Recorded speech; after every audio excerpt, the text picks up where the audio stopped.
6 ఏళ్లలో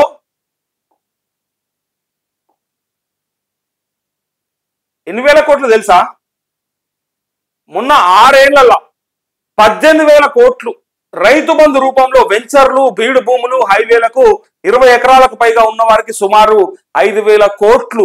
ఇగో 20 ఎకరాల పైన ఉన్నోళ్ళే 5,000 కోట్ల రూపాయలు తీసుకుపోతా ఉన్నారట. సో 72,910 కోట్లలో పావు వంతు వీటికే పోతా ఉంది. పెట్టుబడి సాయం పేరుతో కట్టబెట్టిన గత సర్కారు, అందుకు సంబంధించిన లెక్కలు తీసిన కాంగ్రెస్ ప్రభుత్వం త్వరలో ప్రజల ముందుకు పూర్తి వివరాలంటూ బీఆర్ఎస్ హయాంలో తీసుకొచ్చిన రైతు బంధు పథకం ద్వారా 1,000 కోట్లు వృధా అయ్యాయనే ఆరోపణలు వినిపిస్తున్నాయి. 2018 నుంచి 23 వరకు వానాకాలం వరకు 11 విడతల్లో సుమారు 72,910 కోట్లను రైతు బంధు స్కీమ్ కోసం గత ప్రభుత్వం ఖర్చు చేసింది. ఇందులో సుమారు 18,000 కోట్లు అనర్హులకు, అవసరం లేని భూములకు అప్పనంగా కట్టబెట్టిరట. అప్పనంగా 18,000 కోట్లు. చూసిరా, మొత్తం అయిందేమో 72,000 కోట్లు. దేనికి? రైతు బంధు కోసం. ఒక్కసారి చూడండి, రైతు బంధు కోసం కేసీఆర్ 2018లో మొదలు పెట్టి ఎన్నిసార్లు ఇచ్చిండు ఇప్పటి వరకు అంటే మొన్న ఆయన దిగిపోయే వరకు పూర్తిగా 11 సార్లు రైతు భరోసా బంధు పడింది.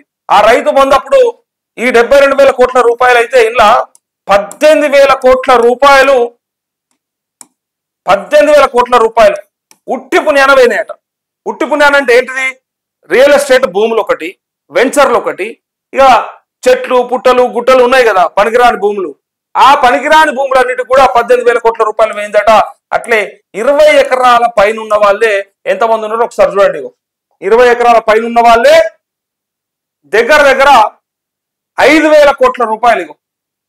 20 ఎకరాల పైన ఉన్న వారికే 5,000 కోట్లు. వీళ్ళకి అవసరమా ఇచ్చుడు? మీరు చెప్పాలి.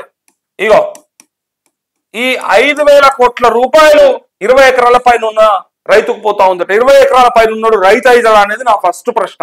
అవుతాడా? రైతు అవుతాడా? ఇయ్యొచ్చునా? ఆయనకు అవసరం ఉండేనా? ఒక మనిషి పైన, ఒక రైతు పైన 20 ఎకరాలు ఉంటే ఆయన మరి మోతుబరి రైతు అవుతాడా? సన్నకారు చిన్నకారు రైతు అవుతాడా? ఏ రైతు అవుతాడో ఒకసారి అర్థం కావాలి. వాళ్ళకే ఎన్ని కోట్లు పోతున్నాయి చూసారా? 5,000 కోట్ల రూపాయలు పోతా ఉన్నాయి.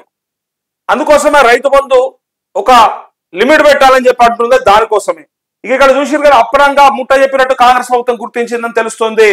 సో హైవేలకు సైతం సాయం అందించినట్టు తెలిసింది. 20 ఎకరాలు పైబడిన రైతుకు ఏకంగా 5,000 కోట్ల పెట్టుబడి సాయం కింద అందినట్టు తెలిసిందని సమాచారం. అందులో ఎమ్మెల్యేలు, ఎంపీలు, ఐఏఎస్లు, ఐపీఎస్లు, బడా పారిశ్రామికవేత్తలు సైతం ఉన్నట్టు సమాచారం.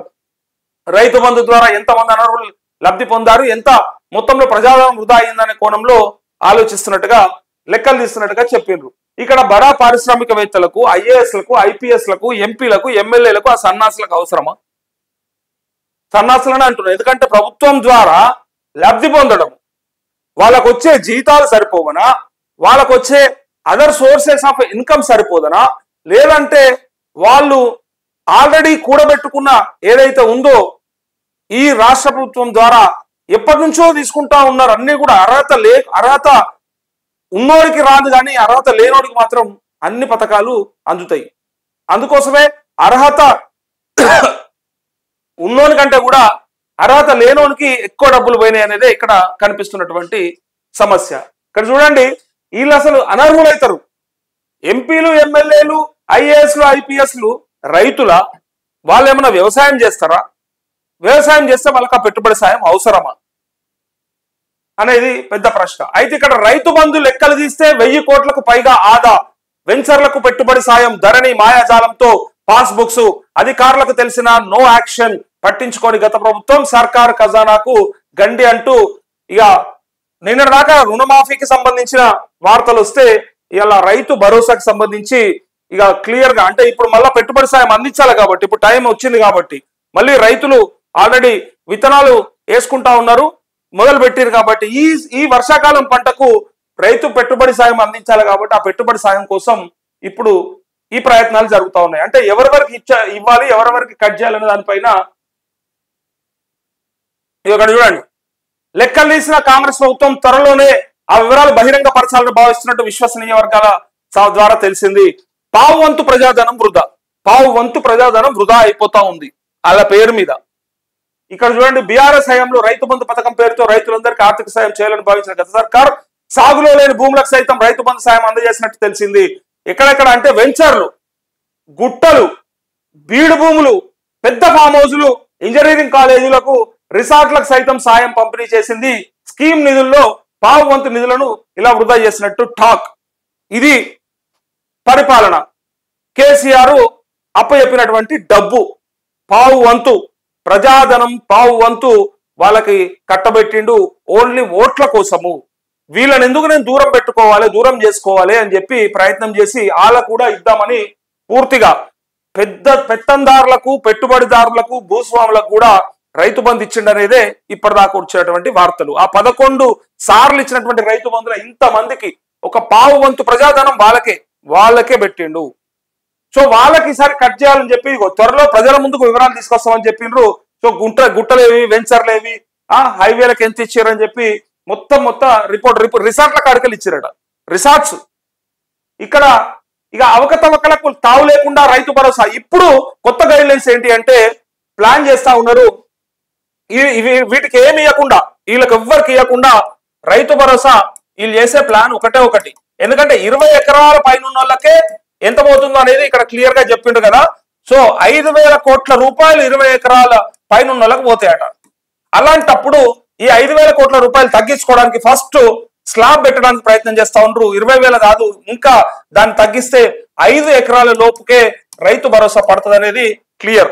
5 ఎకరాలు 100 ఉండని వాళ్ళకి, 100 ఉండని, 200 ఎకరాలు ఉండని, ఆయనకు 5 ఎకరాలకే పడుతుంది. కానీ ఎందుకంటే ఈ ప్రయత్నం ఇంకొకటి ఏంటంటే పూర్తిగా వీళ్ళకు ఈ 100 ఎకరాలకు లేకపోతే ఈ 20 ఎకరాలకు, ఈ 50 ఎకరాలకు ఇవ్వకపోతే బాగుండని అందరూ అనుకుంటా ఉన్నారు. వీళ్ళకి ఇవ్వద్దు, ఇవన్నీ పనికిరాని భూములు, వాళ్ళకి పడవబడ్డ భూములు వాళ్ళకి ఇవ్వాల్సిన అవసరం లేదని చెప్తారు. రియల్ ఎస్టేట్ వెంచర్లు లేకపోతే వాళ్ళ సొంత వ్యాపారాల కోసం చేసుకుంటారని చెప్పారు కదా.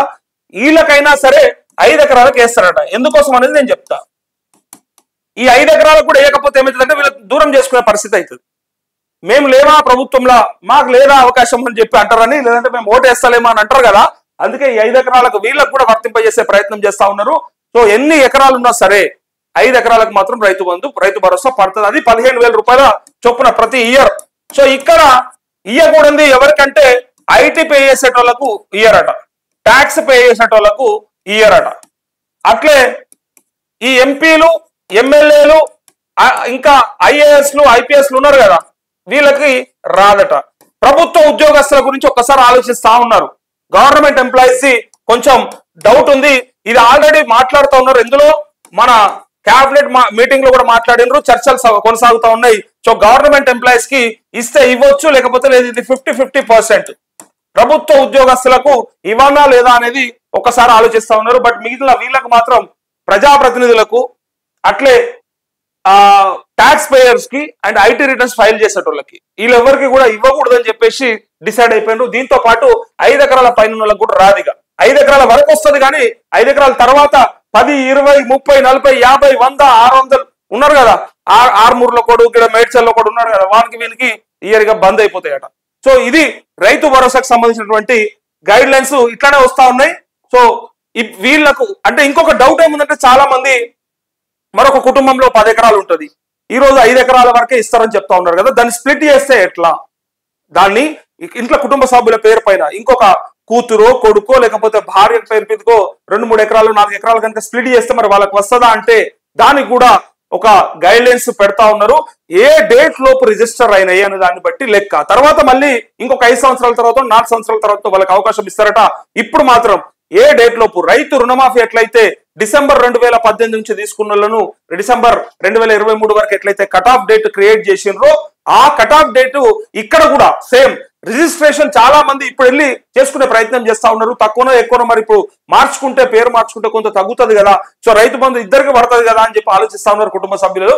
కానీ దానికి కూడా కట్ ఆఫ్ డేటు రిజల్ట్స్ అంటే మొన్న ఎలక్షన్ వరకు అని చెప్పి అనుకుంటా ఉన్నారు. అంత లోపైన వాటికి మాత్రమే ఇస్తాం తప్ప ఇప్పుడు గైడ్ లైన్స్ ఫ్రేమ్ అయిన తర్వాత పెట్టుకునే వాళ్ళకు రాదు అని చెప్పేసి చేస్తా ఉన్నారు. సో దానికి కూడా వస్తుంది అవకాశం భవిష్యత్తులో కొంతమందికి. మరి అదేంది, ఎవరన్నా అమ్ముకుంటే ఎట్లా? అంతే కదా, పేదోడు ఉంటాడు, ఏదో డబ్బులు అప్పుల పాలవుతాడు.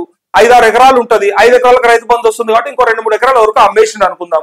ఆ 2-3 ఎకరాలకు కూడా వాళ్ళకి రైతు భరోసా ఎప్పుడు పడుతుంది అంటే ఇప్పుడు కాకుండా వాళ్ళకి ఒక 2 ఏళ్ళ, 3 ఏళ్ళ, 4 ఏళ్ళ టైం ఫ్రేమ్ పెడతారట. ఆ తర్వాత ఆ కొన్న వ్యక్తి రైతు బంధుకు, రైతు భరోసాకి అర్హుడైతాడు. ఈ గైడ్ లైన్స్ రాబోతా ఉన్నాయి. సో ఇక్కడ అందుకే ఇంత వేస్టేజ్ అవుతుంది, వీళ్ళకి ఇవ్వడం చేత ప్రజాధనం వృధా అవుతుంది తప్ప ఎక్కడ కూడా ఉపయోగపడతలేదని చెప్పడానికి కాంగ్రెస్ ప్రభుత్వం ప్రయత్నం చేస్తా ఉంది. సో ఎటుబెట్టి మన చెయ్యి మన నెత్తి మీద పెట్టినట్టే ఎక్కడికెళ్ళి వాళ్ళు ఏమో బయటకెళ్ళి తీసుకొచ్చి ఎక్కడనో బాగా నిధులు సమకూర్చి ఏదో చేస్తారనేది ఏం లేదు. ఉన్న దాంట్లోకెళ్ళి రైతు భరోసా, రైతు రుణమాఫీలు ఎట్లయితే చేసిండ్రో, ఎవరెవరికైతే తగ్గిస్తాం ఎవరెవరికైతే మాఫీ కాదని చెప్పినరో వాళ్ళ డబ్బులన్నీ వీళ్ళకు ఉపయోగపడేటట్టు ఇక్కడ కూడా రైతు భరోసా కూడా 20 ఎకరాలు ఉన్న 5 ఎకరాల పైన ఉన్నటువంటి రైతులందరికీ ఇవ్వకుండా ఆ డబ్బులన్నీ కూడా ఇటు మరలేటట్టు ఎక్కడికెళ్ళి ఎక్స్ట్రా ఇవ్వాల్సిన అవసరం లేకుండా చాలా పకడ్బందీగా ప్లాన్ చేసింది కాంగ్రెస్ ప్రభుత్వం. ఇది ప్రజలకు రైతులకు కూడా అర్థమైపోయింది. సో ఇక్కడ చూడండి, అందుకే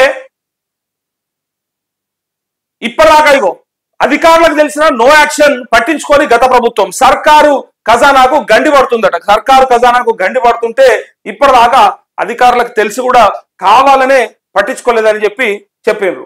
ఇక ఇక్కడికి వస్తే